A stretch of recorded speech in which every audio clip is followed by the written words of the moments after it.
All right. If you guys can be a little more excited, that'd be great. All right. Well, we're here to debate the future of the political parties. And let me just say quickly one thing about the format. I'm going to pose questions to both of our speakers here. We'll have a response. We can have a re-response. We can go back and forth a few times. When we've gone far enough, then I will step in. I might ask a follow-up question, or I might switch the topic. So, are we ready to go, guys?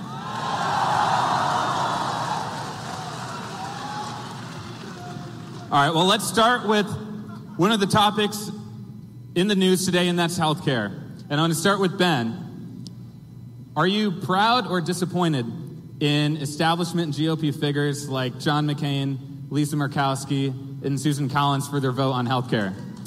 So, I'm wildly disappointed with the entire party. The fact is that we were promised a full repeal of Obamacare. They did not even attempt to pursue a full repeal of Obamacare. And the fact of the matter is that there's a significant gap inside the Republican Party about whether this should even happen or not. There are people who believe that the Obamacare regulations are an affirmative good. There was an attempt to basically leave all the Obamacare regulations in place and just remove the funding mechanism, which would have led to the exacerbation of the death spiral. The truth about healthcare is this. There are three qualities of healthcare that you can have. You can have affordability, you can have universality, or you can have quality. And you can have two of those three things, but not all three. Right? You can have universality, affordability, or quality. Two of those three things you can have. And one of the things that's happened with Obamacare is that you've gotten closer to universality, but you haven't gotten any closer to either affordability or quality. And the Republican Party seems to be falling into the trap of basically just copying what the Democrats do, except being worse at it. What they actually need to do is relieve the regulatory burden that is driving up the cost of health care, and they need to stop acting as though insurance companies' jobs is actually just to reimburse people for their bad health. If you join up with an insurance company and your health sucks to begin with, you are going to pay more because it's an insurance company, not a charity. Now, that doesn't mean that we can't have...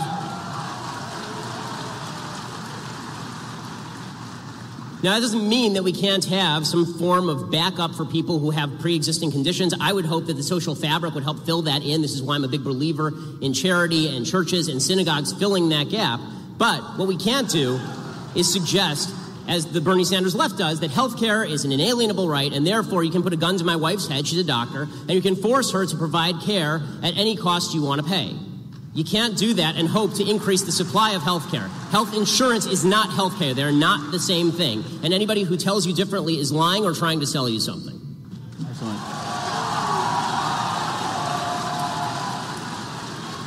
Cenk, your take on the healthcare vote. Great. Before I do that, first of all, welcome to the Thunderdome.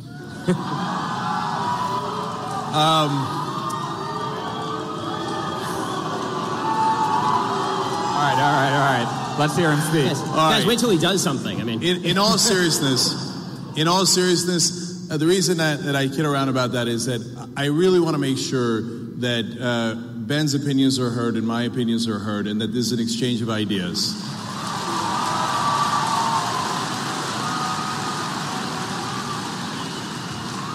And believe it or not, there are some things that we do agree on, and what we won't be discussing those tonight. So on the issue of healthcare, let's get going. So the Democratic Party is incredibly proud that they defeated a bill that had 17% approval rating. It's a low bar, and I'm glad they held. The Republicans have a comical position, which is that why didn't the Democrats help us defeat Obamacare? Well, that's kind of because that was their idea, and why in God's green earth would they help you defeat their own plan? Now, is Obamacare enough? Not nearly. And there are a number of issues that we had as progressives with it, including lack of price controls. You left it in the hands of private insurance, and of course, them being corporations, which Ben kind of alluded to there, they're going to want to make money. And so that is very, very normal. And so I don't think that was the right way to approach it, and it was originally a Heritage Foundation plan to begin with. So I believe that the right approach, and the one that Democrats should pursue next, although they probably won't, is Medicare for all.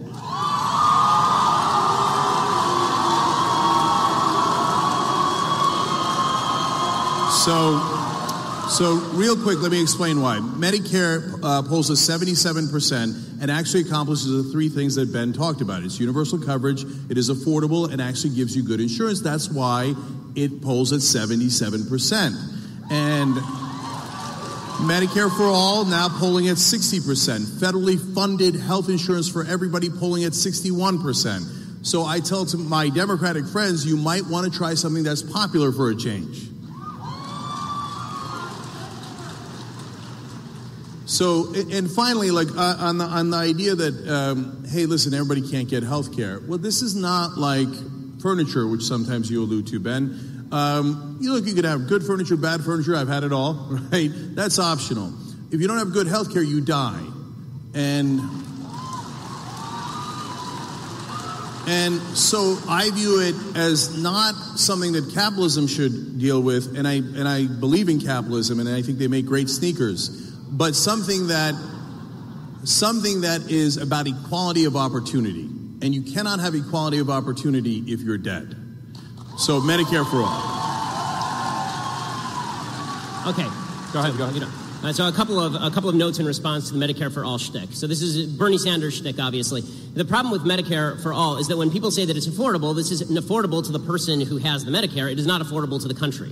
In fact, it is so unaffordable to the country that the state of California was a nut job leftist state, just refused to even pass Medicare for all because it would have immediately doubled the debt.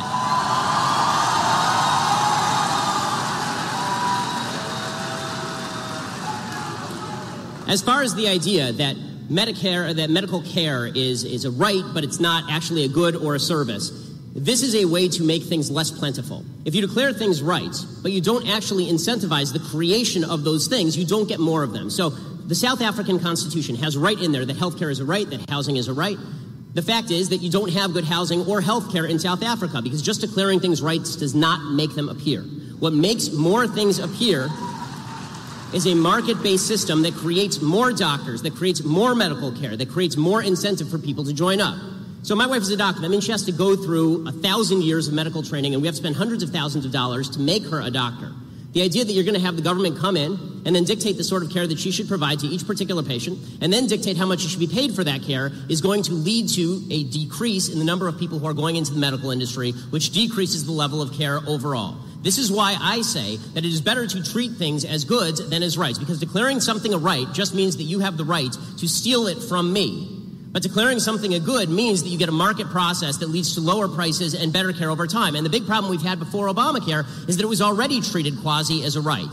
You had it heavily regulated on the state level. It is continually heavily regulated. That there's a completely unregulated market is absolute nonsense. The reason that you have employer-based health insurance in the first place was as a response to wage and price controls placed in the aftermath of World War II, and employers began giving health insurance as an actual good, right? They gave it as an actual incentive to their employees. If you had an actual individual-based health insurance market, you bought it just like you bought your car insurance, you would see more and better health care for everyone.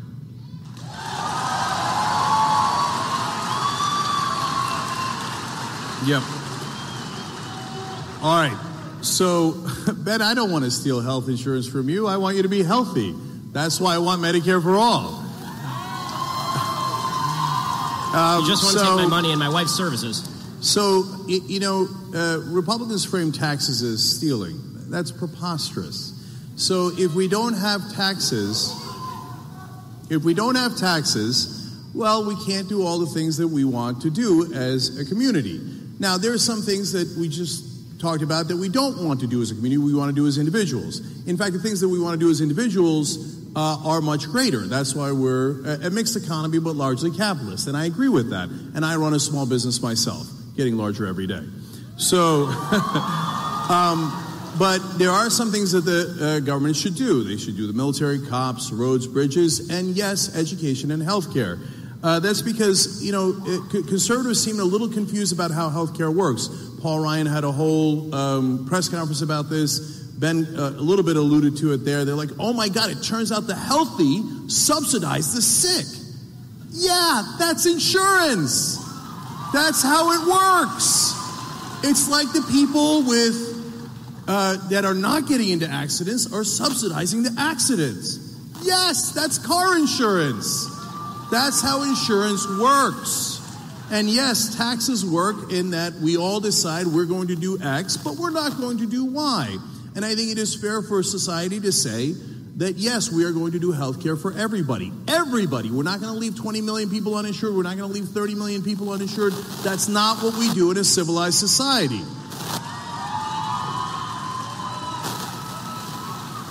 And from time to time, the attack against Medicare, they say, oh, it's an entitlement. Yeah, we paid for it through payroll taxes our whole lives. You're goddamn right we're entitled to it because we paid for it. We paid for it. And so when you take out the middlemen of the insurance companies that put their profits in there, that put their marketing in there, that put their lobbyist money in there, that means more savings for Americans. And so finally, the idea that it can't be done is preposterous since every other Western developed country does some version of single payer. It obviously can be done, and it is done at lower rates and better coverage. So let me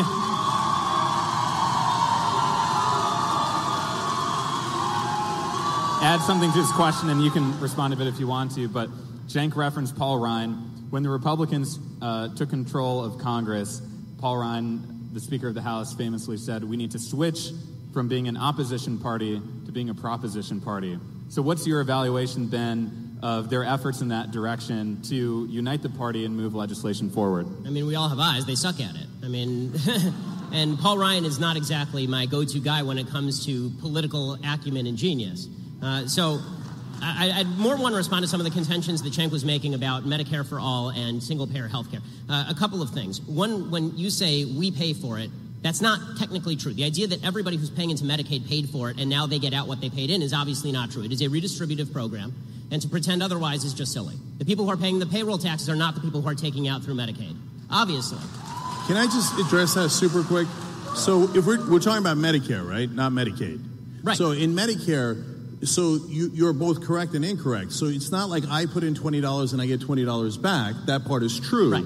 But we all pay into Medicare together, and then we all get it when we are sick. Can I ask you a question? I have two questions, really serious questions. One, what is your ideal tax rate? Because it's going to cost a lot of money for a lot of this stuff. And two, what is your ideal level of medical care? Because the fact is that we can spend millions of dollars on people at end-of-life care. We can spend millions of dollars on surgeries and preventative care. I mean, healthcare is an expensive business, even under a single-payer system, which is why generally you end up with rationing. So what is your ideal level of healthcare that is provided to everyone, and what sort of tax rate are you proposing to subsidize that? Yeah. So those are very, very fair questions. So let's talk about taxes for a second. So conservatives agree or say all the time that the golden era of America was the 1950s and 1960s. Well, there's a lot of truth to that. Our economy was booming at the time, and we became the number one economy in the world at that time. The tax rate for the highest bracket fluctuated between 70 and 91%. So that is when we were at our best. Now, I want to be clear. I'm also a businessman, and boy, that seems high. It does, okay? And one of the reasons my family were Republicans when I was growing up was because before Reagan came in, the highest marginal tax rate was 70%. So now we are nowhere near that. We have reduced taxes to bare bones, and we have shifted the taxes onto the middle class and away from the rich and corporations. So there is a much better balance to be had. And if you said to me, well, you're going to have $800 in taxes that are new, I say, wow, that hurts. But you're going to save $1,000 in premiums, deal. That is a deal I will take every time because I can do math. Okay. So that is the beginning of your answer to taxes. And then you said how much care. Well, so that is something that all the countries that do single payer or a version of single payer struggle with. And they have learned a lot of lessons. And if we stop saying, America's number one, we might actually just, first of all, on this issue, we're number 37. And if we looked at what Japan is doing so well, keeping costs down to half of ours and less, we might actually learn something from Japan, Switzerland, and other countries. And by the way, when we say Medicare for all, Medicare Advantage exists. So you can actually add private insurance on top of that. And I find that perfectly great. I have no problems with that at all. So that is the government making sure you don't die and actually lowering rates for you. And then if you want more insurance, no problem. So all this sounds great, except for the fact that Medicare, Medicaid, and Social Security eat up 66% of the federal budget every single year. The idea that all of these socialized medicine countries have it so much better than we do, particularly in terms of cancer care, is a joke. We are still number one in terms of 5-year cancer survival rate here in the United States. And when you talk about top marginal tax rates in the 1950s, there are a couple things that are worth noting. One, that was top individual marginal tax rates, not necessarily the business tax rate. We now have some of the highest corporate tax rates altogether in the industrialized world. And if you would prefer for us to destroy half of the world before we become the only country that didn't have its industrial capacity destroyed, which is what happened in the 1940s, leading to us being the only productive country on planet Earth, essentially, for the next 2 decades, I'm not with you there. I'm not really in favor of having a giant world war that destroys all industrial capacity across the West, so we're the only people who actually have the capacity to produce anything and just markets that we can provide to.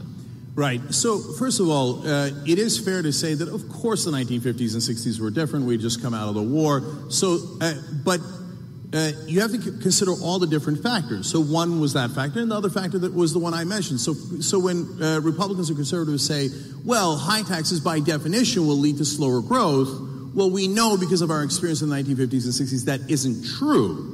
Now, you can say there are other factors, but you can't say that the highest marginal tax rate being 70 or even 90% slows down growth, because it didn't.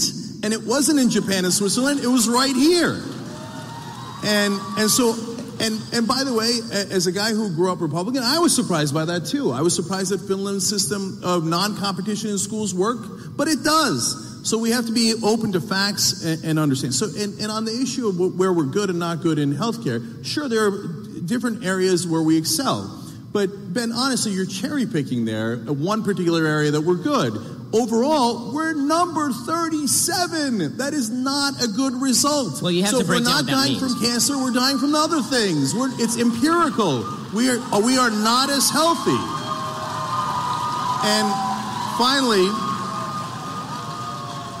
And finally, this idea that corporations are paying the highest tax rate is both, again, true and untrue. The part that is true is, hey, there's a rate of 35%. The part that's not true is they don't actually pay that. There is giant loopholes. And they've got $2 trillion sitting offshore, and they won't bring it in. And the reality is that if you look at the taxes from the 1950s, corporations used to pay about a third of our taxes, about 33% of the taxes overall. So they did their fair share, and that is fair. I don't want them paying all of it, but I want them paying a reasonable amount. Now, the share that corporations pay of taxes is down to 10%. You see what they did there? They did wealth redistribution. They took your wealth and redistributed it to them. Okay.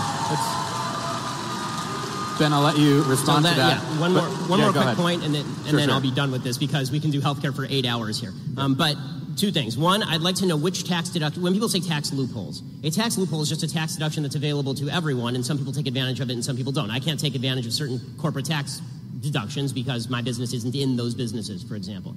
I'm sort of with you in the sense that I'm not in favor of tax deductions. I'm in favor of a lower tax rate and get rid of a lot of the tax deductions, because I think that it's ridiculous that we have people gaming the system. That said, I'd like to know which tax deductions you'd like to do away with. And I'd like to know also, when you say that corporations pay 10% of the taxes, right, and individuals pay the other 90%, okay, so that means the taxes are still getting paid to a higher rate than we ever have in our history in terms of the tax revenue to the government. The amount of tax revenue to the government right now is trillions of dollars every year. And final point here. You elided this question by saying we can learn stuff from Japan. The standard of care is the entire question when it comes to single-payer health care. That is the entire thing. If people felt like they were going to get the same access to care in a single-payer healthcare system as they did in a system where they can pay their own way, then we would have no controversy here. But the fact is that rationing is mandated as soon as you start having the government run the healthcare system and decide what level of care people get. So I don't want anyone deciding what level of care that I can get. I don't want anyone else to. They don't care about me. They don't know my child's name. They don't know my name. All they know is how much I cost. I mean, Ezekiel Emanuel's at least honest about this. Ezekiel Emanuel comes out and says, listen, I want to die at 70, right? I want to die at 80. That's fine with me. I'd rather die at that. Well, that's good for him. But if I don't want to die at 80, or I don't want my father to die at 80, it's none of his damn business.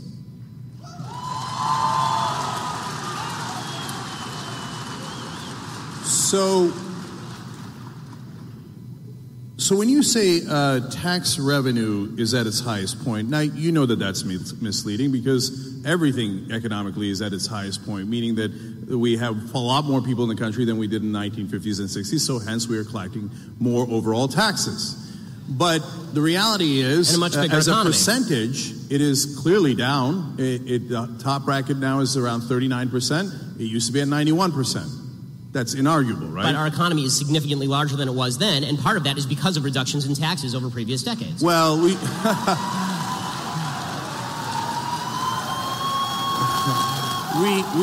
tried supply-side economics. Hey, Kansas, how's that working out for you? So there's this myth that... It's working out for you. Your business is doing great. Okay, yeah. Well, we just had 8 years of Obama.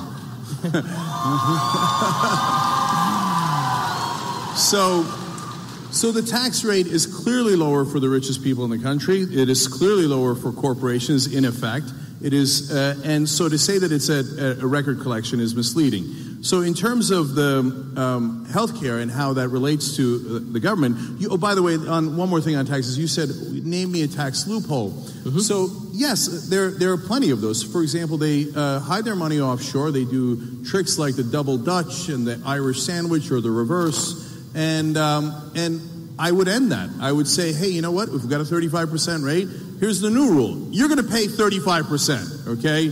And you're not allowed to hide your money. I don't care if it's in the Cayman Islands. We're going to make that illegal, Mitt Romney. We're going to make it illegal, okay? And so then every once in a while they do a tax holiday. Well, that must be nice. You remember when you got a tax holiday? I don't remember getting a tax holiday. No, that's only for corporations who bribe politicians. So they brought that rate down from 35% to 5%. And they said they were going to create more jobs. Color me surprised when it turns out they didn't.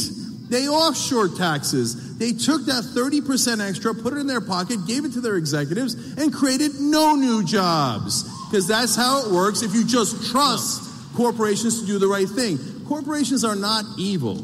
They just want to maximize profit. That is what they're built for. So please don't be naive and be like, no, but the corporations will look out for our interests. No, they look out for their bottom line. Well, and finally, just last quick thing. Sure. Medicare Advantage. You keep saying rationing health care. But Medicare gives you the bare minimum, and people seem to be very, very happy about it given how well it polls. But you can do Medicare Advantage and get more. I want you to be able to do that. If you're incredibly rich and you want every kind of treatment, I don't want to deny that to you. Get Medicare Advantage. So yes. Ben, let me just ask, the problem is when you respond to that too. The problem is when you pay a higher tax rate throughout the course of your life to pay for all of the Medicare that you are talking about, you don't have enough money to pay for Medicare Advantage in many cases. And as far as this idea that, corporations they don't have any of your interests at heart, you're a corporation. TYT's it's a corporation. You have 80 employees. I assume that you're not just a greedy asshole, and that you actually would like to help your employees from time to time. And you just talked about how under Obama, everything got better with your business. Well, under Obama, he didn't radically escalate taxes. Okay, there was not a radical escalation of taxes under President Obama. And finally, when you seem to be identifying a higher tax rate in the 1950s with higher level of growth. So if that's the case, why not just tax everybody at 100% and we can have massive growth from here to eternity? Because let me just ask, since we're talking about taxes, do you think we'll see tax reform in the next few months here? Okay, so let me try to address all that in your question as well. So just real quick, look, guys, I said it however many questions ago. Of course, you have to find the right balance on all of these issues, including taxes. So I never said there's no end to how much you can. I'm just asking why, though. Yeah. So this leads to wait a minute. This leads to big government versus small government. You're asking me what the ideal tax rate is, and then you did a straw man there for a second and said it should be 100%. I never said that. No. In fact, I said no. You said the economy.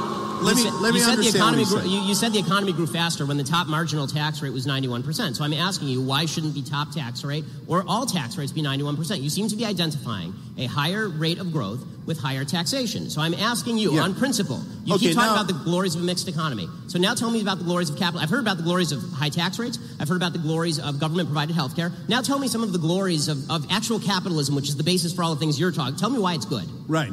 So now, look, when I use the example of the 91% and the 70% to give you a sense of that I was surprised, and you'd be surprised to find out that our economy was booming in those times. That's not to say that that is the right tax rate for us today. And so the exercise of finding the right tax rate is, guys, try to follow along, okay? It's called logic.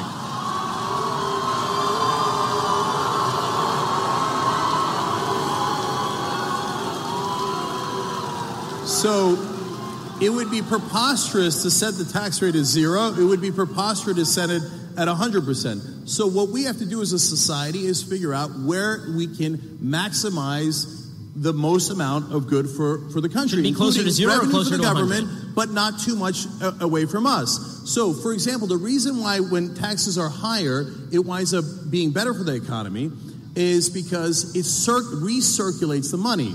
So if you give it to the rich, this is hilarious. If you're uneducated, please at least don't make it obvious. This is the most interesting conversation on taxes I've heard. If you don't know the concept of recirculation of money, then go look it up.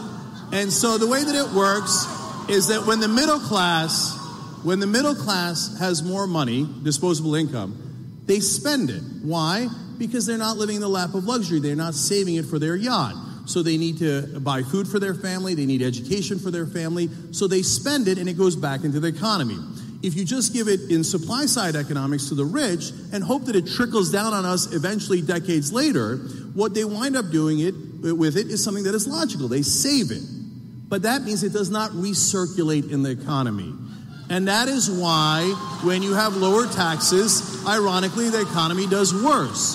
But of course it's a balancing act. Okay, so now you're making a strong case for Keynesian economics, which is totally fine, obviously. The problem with Keynesian economics is that it doesn't even work in theory because, again, once you go to the logical extreme, which is remove all of the money from the rich people who are saving all their money and give it to all the poor people to buy hamburgers, that doesn't help the economy or spur the economy. What spurs the economy is a higher level... Right.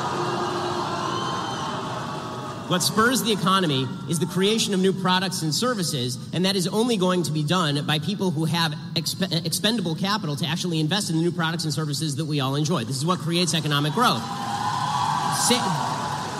It's also worth noting that this myth that spending is inherently better for an economy than saving, that's only true if you're talking about somebody who's actually taking the cash and just shoving it into their mattress. Banks are in the business of lending. When they take the money in, they don't just stick it in Al Gore's fake lockbox. They actually lend the money back out to people to actually create new businesses and new products. You had an investor, right? When you started TYT, you were given $4 million by Buddy Roemer to start TYT. That's great. That's the way business should work, right? But that money it didn't come from a bunch of poor people buying hamburgers. It came from a very, very wealthy guy who gave you money to create a business a lot of people want to patronize. If you want better products and better services, you need more investment in the products and services. The basic name, trickle-down economics.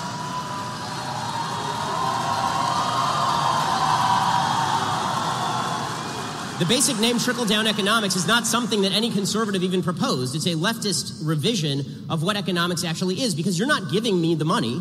It was my money in the first place, created through voluntary transactions that I had with others. I've not stolen money from anyone, neither have you. And the idea that money has to be forcibly taken from you and handed to somebody at the bottom end of the economic spectrum to somehow jog the economy, that may jog McDonald's, but is not going to jog all of the creation of the products and services that make all of our lives much better today than they were 30 years ago in terms of the stuff we have access to. Cenk, I'll let you respond to that briefly, and then we'll switch topic. Yeah. So I'll try to answer that as briefly as I can, and I'll go on to your question. So when you talk about, hey, the banks they're not going to just keep the money, they're going to put it out and lend it to people, unless they decided to do their own investments, which is what they did because we repealed Glass-Steagall.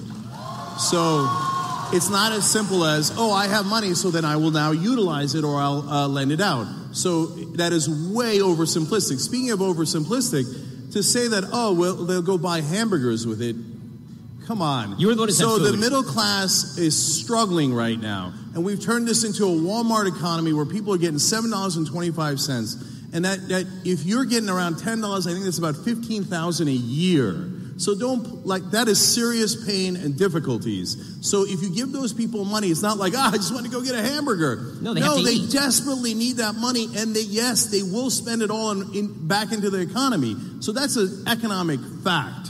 And so, and Ben, for the 88th time, we have to find a balance where you have provided an incentive for people to save and invest, and you have provided an incentive for people to be able to put money back into the economy and to be able to live. And it's not, and taxes is not stealing from you. So you're right, I run a business. So in order for people, my employees, to get to my company, you know what they have to do? They have to drive on roads.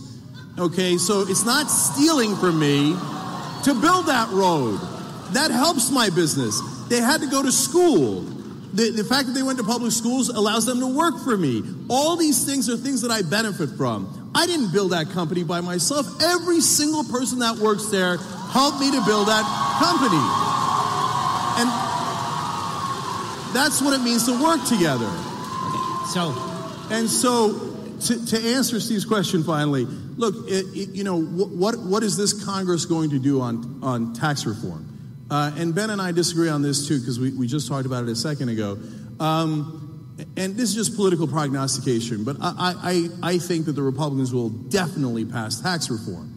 And the reason I say that is because the Republican Party at this point is completely dependent on their donors. And by the way, don't get me wrong, the Democratic Party is also largely dependent on their donors. I think the Republicans are a tiny bit more corrupt. But so I think that their donors are going to demand those tax cuts. And if I am right, and we'll all see this, because it's something that's going to happen later, not something that has happened, they will do everything. They will move mountains to make sure that those rich donors and corporations will get their tax cuts. Okay. So this is an interesting case where I say to Cenk's prognostication from his mouth to God's ears, and he says about mine from my mouth to God's ears, because I don't think they're going to pass anything, because I think that there's a high-level incompetence inside the Republican caucus, and it's pretty fractious. But I do want to go back to a couple of points, because you actually hit on some major thematic points. You talked about roads and the fact that we need roads in order to get to work. This is a point Elizabeth Warren made, and obviously a point that President Obama made at the time. I don't think anyone argues that we don't need roads to get to work. The problem is that when you're talking about roads as a percentage of the budget, we are talking about a tiny, tiny, tiny percentage of the federal budget and of the state budget and even of the local budget. So the idea that you're justifying massive tax rates on corporations in order to pay for roads is just intellectually dishonest. It's a tiny the stuff that we agree on that government should spend on is a tiny percentage of spending, right? It's all the other stuff that we disagree on. As far as the idea that I'm somehow being, dismissive toward people who are buying hamburgers, I'm not. I'm saying the people who are poor need to buy hamburgers to feed their children. They don't have the money to invest in building an iPhone, because when you're just trying to get by and you are living in a Walmart subsistence economy, you're using that money to buy the products and services you need to get by. That does not create new products and services that become cheaper over time through competition. You need somebody to make those investments. You said this about Glass-Steagall, for example. You said the banks, they might make their own investments. In what? In what? They're not investing in themselves. I mean, they have to take that money and then they have to use it to invest in something else. Places like Apple, some that fail and some that succeed. This idea that banks are somehow evils is just not the case unless you are talking about them working in Congress. Here you and I agree, working in congruity with a Congress and with a legislature that is attempting to give them kickbacks. Both you and I agree on this. So, and finally, as far as the idea that Republicans pass tax cuts because they're beholden to their donors, okay, and Democrats pass tax increases because the unions give them hundreds of millions of dollars every year, and I don't see Democrats complain about this. So you got me there. The unions give money to the Democrats. So am I? Are you angry about that? I mean, does it upset you as much as bankers giving money to Republicans? No. The corporations give way more than the unions. So it depends which corporations. That's not really true. Look it up. You can Google it. It's really easy. So do I object to taking out union money from politics? Hell no, I don't object. Take it all out. Take the union money out. Take the corporate money out. Take all the big money out. They're supposed to represent us and not the donors, no matter who the donors are. So in terms of the question that you asked, Glass-Steagall, well, aren't they investing in things? No. I have a literal answer for you. Oftentimes what they do is financial derivatives. In fact, that's the majority of what they do. And financial derivatives is simply gambling. That's what crashed the 2008 economy. And what is so damaging about the removal of Glass-Steagall is now they could do their financial derivative gambling with depositor money. Boy, isn't that nice. They take your money and they gamble with it. And if they lose, well, that's a sad day for you. But if they win, they keep the profits. You know what that is? That's privatizing the gains and socializing the losses. So it's not that the banks are evil. Of course they're not evil. It's just that they're driven to make more money. Of course, that is the whole point of maximizing profit. So if we say, hey, banks, you're allowed to go and buy politicians, although the Supreme Court would say, no, they're just talking to them. They just gave them billions of dollars. They're just having a conversation, right? Just because they gave them billions of dollars, do they want something in return? Of course they want something in return. And that's our money. So what they got was laws passed by politicians to remove Glass-Steagall, and yes, Clinton and Gingrich, yes, both parties are guilty on that, but now the Democrats want to put it back and the Republicans don't, and they took our depositor money and they gambled with it. And if you thought if you gambled, you get to keep all the profits, and if you lost, it didn't affect you at all, you would probably gamble a lot of money too, and you would take a lot of risk until you crash the economy, and that's exactly what happened. Okay, so Ben, let me just add one piece to this question. You'll respond to it too. You've talked a lot about the corruption in politics, and a core part of the Trump campaign was railing against the establishment, which he thought was corrupted, and a lot of the big donors were initially against him. So which way is the Republican Party going to go on this? Is it Trumpism and the grassroots movement, or the establishment?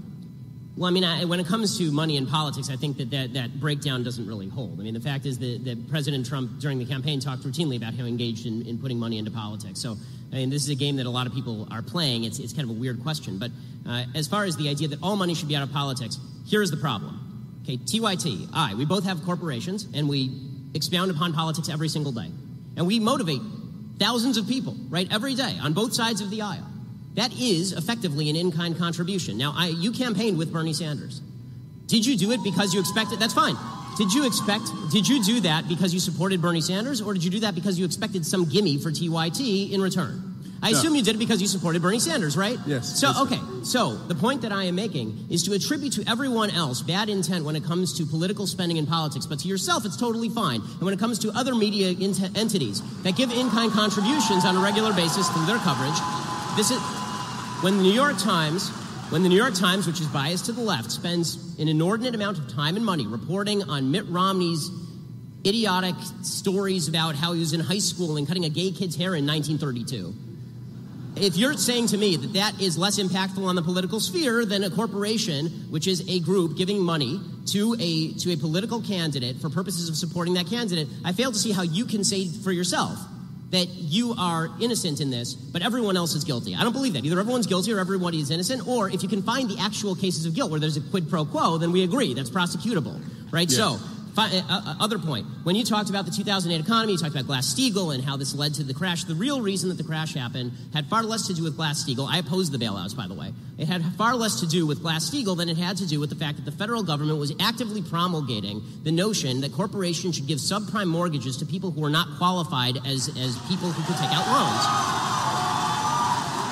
This meant that, as you say, corporations are not inherently conservative, they're not inherently free market, they're inherently profit-driven. So if they felt that they could give a bunch of subprime mortgages and this would inflate the real estate prices, and if things went wrong, they just foreclose on the nearest house, and the market just keeps going up and up and up, and they can just, as you say, turn these into derivatives and sell them on the open market by pretending that these are all good loans because they have government backing, then of course you're going to get an inflated, overheated real estate market. But the question there is not the workings of the free market. It's the combination that you like in a mixed economy that I hate. Okay, I hate mixed economies in the sense that I don't believe that capitalism and socialism should be mixed, that corporatism is the solution. Okay, what you're talking about is corporatism. You're talking about Glass-Steagall, which freed the getting rid of Glass-Steagall. It freed the corporations to invest in a free market manner, but also they gave a bailout to all of these corporations by essentially incentivizing them to give a bunch of bad loans, knowing that if things went bad, then all the losses would be socialized. The problem there is not the free market. The problem there is a government that is acting as a backstop for bad decisions in the free market by profit-driven corporations.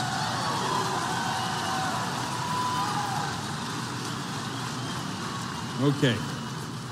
All right, I love that. There was a lot to respond to there, so let me try to take it one at a time. So first off, I love the idea that the government made the banks do the subprime mortgages, and golly gee, the government twisted the banks' arm when they made billions upon billions of dollars. Oh man, don't make me make another billion. Don't make me make another billion. No, they did those. If they thought they were going to lose money off of it, they would have a fiduciary responsibility not to do it. I agree. Okay, it was. They were not forced to make billions of dollars. They were not forced to then have us bail them out. Right. They did all of that because there's legalized bribery in America. Right, because the government was giving them money. Correct. So now let me address that. You say, well, what's the difference between your speech and their speech? Mine is actually speech, and theirs is money. So there's a giant difference. You spend money on your speech. First off, so they say, no, Supreme Court says, no, money is speech now. No, money is property. It's not speech. And so if money was speech, well, then if you go to a hooker and you say, oh, no, officer, I was just talking to her. Okay, money is not speech. So, for example, to give you a sense of it, to compare me saying I like Bernie Sanders and you saying whoever you like is the equivalent of this is obviously nonsensical. I believe it's obvious. So in a recent five-year period, the top 200 corporate givers, they both in donations and in lobbying spent $5.8 billion. Okay? So that is not the same thing as me saying, hey, I like what Bernie's saying about college and Medicare. And when they did, why do you think they did? It was not because, hey, they genuinely like Bernie or Trump or Hillary. Because in return for that $5.8 billion, they got $4.4 trillion in government subsidies. So, which leads to, I actually think, the biggest point here, the difference between big government and small government. So, a lot of times conservatives say, oh, you guys like big government. That's not true. So let me explain. If I ask you, hey, you got a plumbing job, what would you like, big pipes or small pipes? I don't know. What's the job we have? It depends. It's the same thing with the government. Okay, what size government would you like? I don't know. What's the job we have? So to say big government or small government doesn't make any sense. So, for example, do I want a big government that invades Iraq? Hell no, I don't. No way. And Ben, you were vociferously for the Iraq war, so in that sense, you loved big government. Couldn't get enough of it. And I could go on and on and on. Republicans say, no, we don't like big government, but we'd like to be inside your uterus.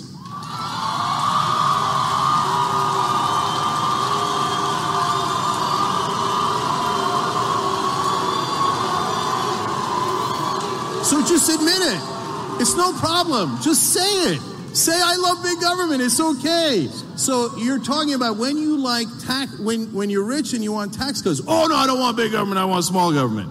But when it's convenient for you and you'd like oil subsidies and you'd like wars and you'd like to meddle in people's private lives, then you love big government.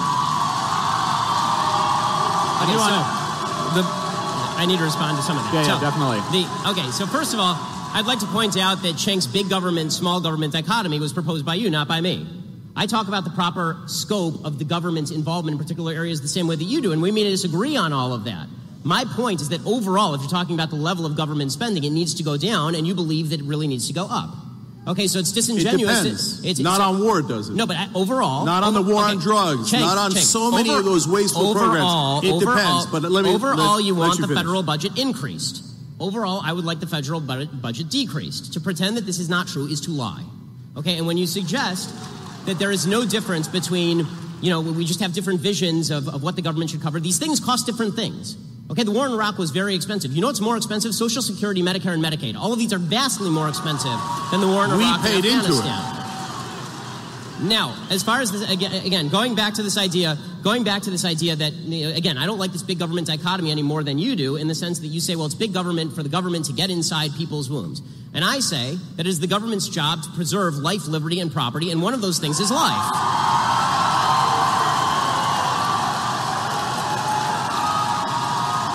To protect you from someone else taking it. Okay? To protect you from someone else taking it. Now, when it comes to the idea that all money in politics is bad, again, I ask you, final question, final point on, we're going through 10 points at a time here, but final point here. When you say money in politics is bad, again, I ask you, Buddy Roemer gave you $4 million to start TYT. What did he expect in return? Should he not have given you money? Was the money not speech? It was just money, after all. It's just like a hooker, I assume. So are you the prostitute? How did this work?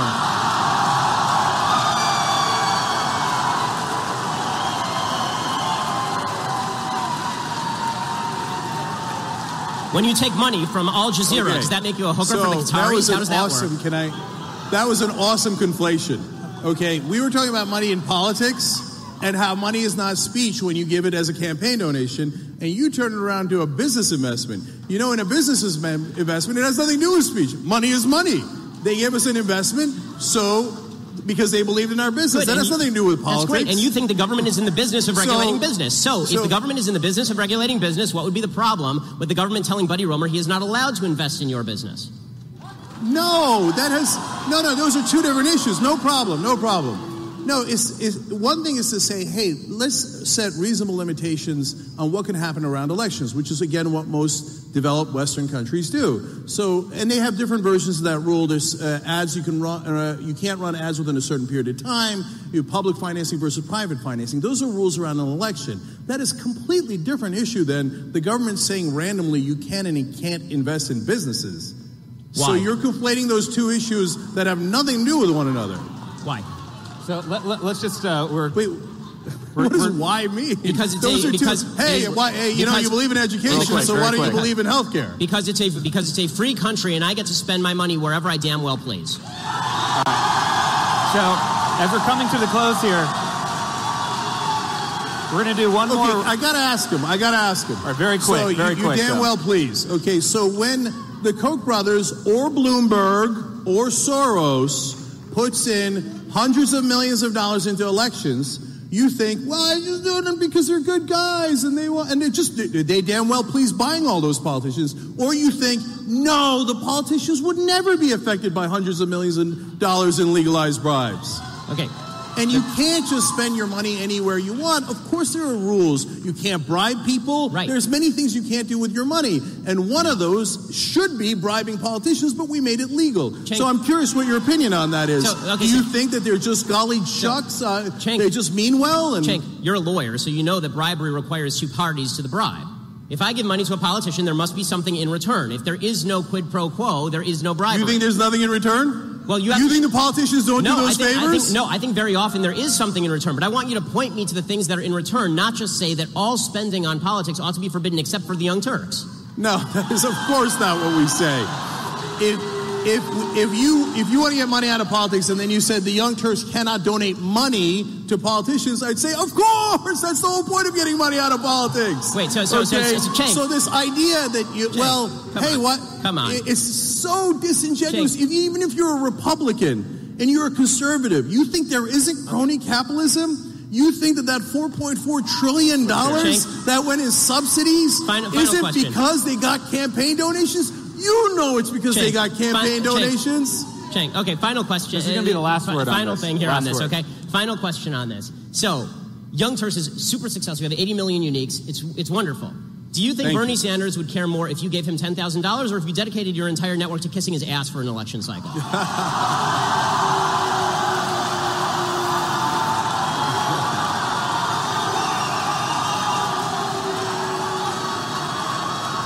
All right.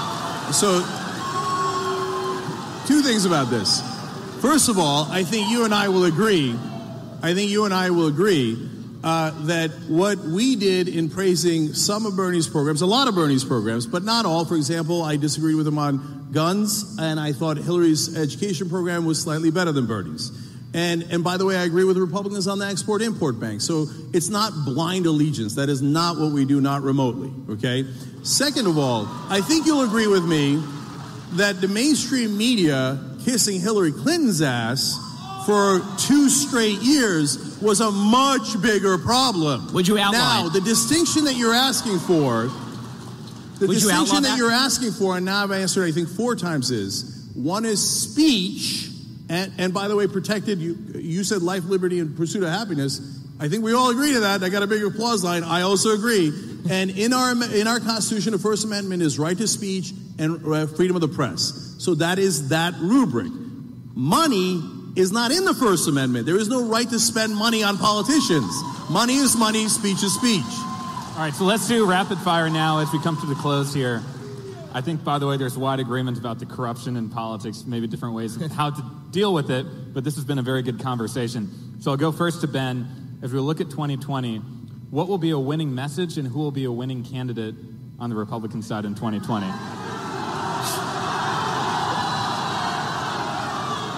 So, I think that the greatest ally that the Republicans have is the incompetence and stupidity of the Democratic Party.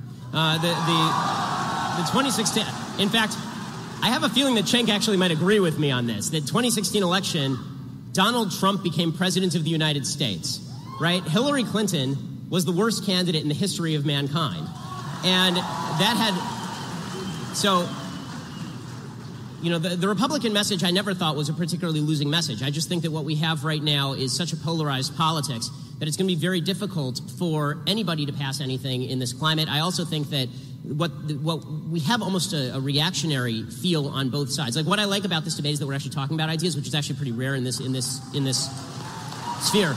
Well, what's become more common is that on the left, there's this retreat to intersectionality as an identity politics. This idea that if we can cobble together a group of people who are feeling victimized by American society, you know, we have black people and we have Hispanic people and we have women and we have gays and lesbians and transgenders, and they all feel really bad about how American politics is going. And if we push that notion, we can create a coalition. There'll be a brand new coalition never before seen in American politics, and that requires a woman to run, or that requires a black woman to run, or that requires a minority to run. If they do that, then what you're going to see from, and I think in an equally nasty way, from the right is a response that says, okay, well, if you're going to do identity politics, you will see some white identity politics from the right, which I think is really negative. I don't want to see either of those things. What I would like to see is the Democrats campaign on the bigger, on the stronger involvement of government in your life and higher taxes program that Cenk wants them to campaign on. The Bernie Sanders, Elizabeth Warren program, and I would like to see the Republicans campaign on my program, a smaller government, libertarian program that says the government should get out of our lives as much as humanly possible. All right, and for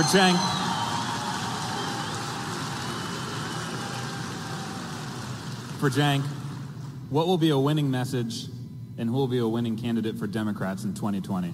Yep. So,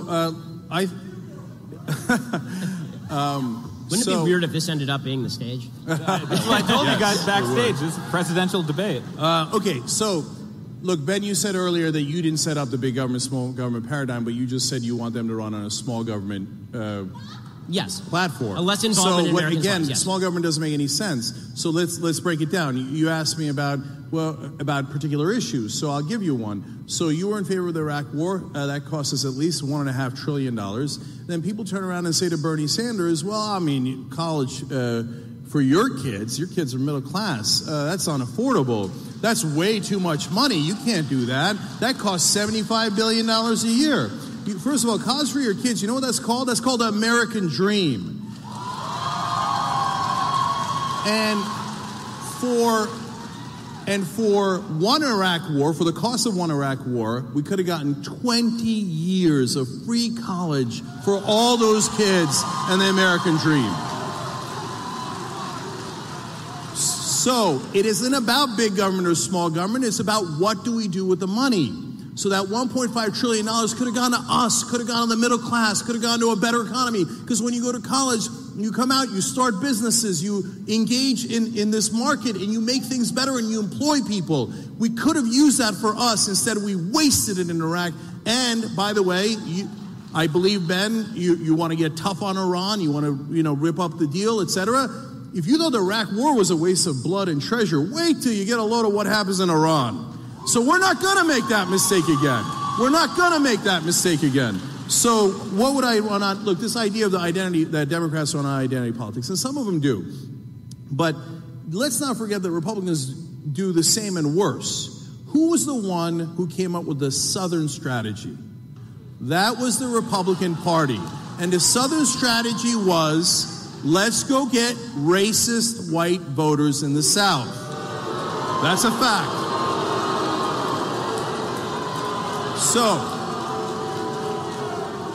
once again, it's this wonderful capitalist invention called Google. Google it. So, two Republican chairmen have said, yes, we did do that strategy, and we apologize. So that's a fact. They're the ones who invented identity politics. So when you like identity politics when it serves your interests, but all of a sudden when we say, hey, can black people have the same rights as white people? Oh, identity politics. Can gay people have the same rights as straight people? Identity politics. It's called equality. Look into it. It's called America.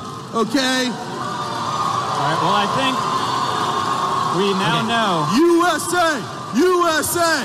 USA! All right. Equality for all of us! Okay. All right. I want to respond to this is a Ben, point. Just very quickly, and we'll have to wrap it up. This is very quick, okay? Very quick. Okay, I want to respond to a point. This is a point that Cenk made last year in his debate with Dinesh repeatedly for about an hour. Was the Southern strategy with regard to the Republicans.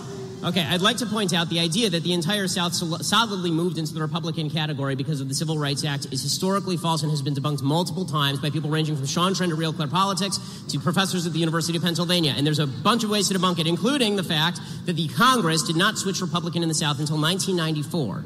Okay, did it take 30 years for the racists to realize what was going on? 21 senators from the South were Democrats. How many of them became Republicans after the Civil Rights Act? The answer, 1. The other 20 stayed Democrats. In 1952, Eisenhower did not win a ton of the South. Eisenhower did win, however, 7 states in the South in 1956, after he sent federal troops down south. The reason that the Republican Party started to win in the South, it began in the 1950s, not after the 1964 Civil Rights Act, and it was largely due to the movement of industry down south. It was new fringe members of the Republican Party, younger members of the Republican Party, who switched over to the Republican Party in the South, not old Democrats, who remained old Democrats and are still old Democrats today. All right. So I'm going to jump in here. Okay, I got it real quick. You're right. Very quick. By the way, final note, Jimmy word. Carter launched his 1980 campaign at the headquarters, that town in Alabama that was the headquarters for the KKK. So to pretend that it was only Republicans playing the bad and evil race strategy is just a lie. All right. Okay. Last word. That was him responding to his own thing. Okay. So, real quick, because you're right, we had a whole almost an hour-long debate on the Southern strategy. You guys always cherry pick certain windows of time. In this very narrow window of time, this people came to that. I just went from 1952 to 1994.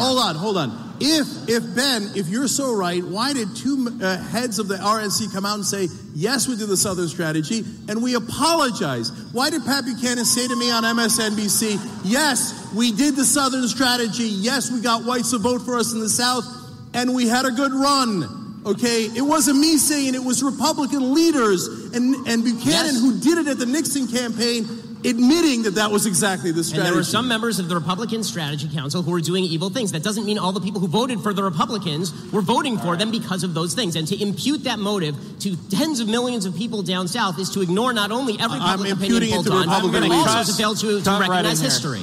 All right, I'm going to cut right in here. So, first of all, I think we figured out who this crowd wants to run for president in 2020. Ben Shapiro. Cenk Uygur. Second of all, this is exactly the type of debates we need to be having between the left and the right all across the country. And I want to thank Politicon. Because this is exactly what we need in America. If we're not listening to each other, then our democracy won't succeed. And that's why I think this has been a very constructive debate. I'm not going to appoint a winner, but the real winner is the audience, because I think you've hopefully learned something new. So please join me in thanking our debaters tonight, Ben Shapiro and Cenk Uygur. And give a round of applause for Politicon. Give a round of applause for you. My name's Stephen Olicaro with the Millennial Action Project. Thank you and have a good night. Thank you.